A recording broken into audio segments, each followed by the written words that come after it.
अस्सलाम वालेकुम फ्रेंड्स। नाम है मिनाल, मायने है तरक्की पाने वाली।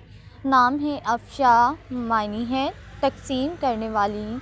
नाम है नुज़हा, मायने है सच बोलने वाली। नाम है खंसा, मायने है पाक। नाम है बरीरा, मायने है दीनदार परहेज़गार। नाम है आयरा, मायने है काबिले इज़्ज़त। नाम है सबीहा, मायने है खूबसूरत और हसीन। नाम है अरीना, मायने है अमन पसंद सुलह गो। नाम है अनुशे, मायने है खुशगवार शख्सियत। नाम है अंबर, मायने है खुशबू महक। नाम है अबीहा, मायने है हज़रत फ़ातिमा का नाम। नाम है अनीता, मायने है दिल को अच्छी लगने वाली। नाम है ओज़गुल, मायने है जन्नत का फूल। नाम है यास्मीन, मायने है चमेली का फूल। नाम है अलमीरा, मायने है खूबसूरत शहज़ादी।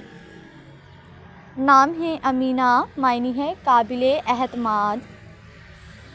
नाम है मिनसा, मायने है पुरअमन सुकून पसंद। नाम है राधिया, मायने है तसल्ली बख्श।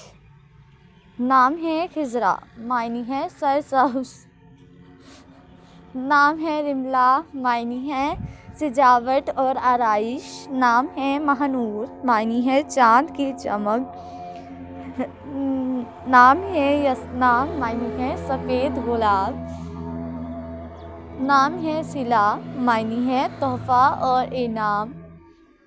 नाम है फरियाल, मायने है शेर का आयाल। नाम है हाइज़ा, मायने है आला मकाम रखने वाली। नाम है रुमैसा, मायने है फूलों का गुलदस्ता। नाम है आयरा, मायने है काबिले इज़्ज़त। नाम है जायशा, मायने है उम्दा। नाम है आरफा, मायने है आला रुतबा। नाम है अलमाश, मायने है नर्म दिल वाली। नाम है आबरिश, मायने है पानी की तरह तेज़ बहाव। नाम है अरीशे, मायने है सायादार जगह।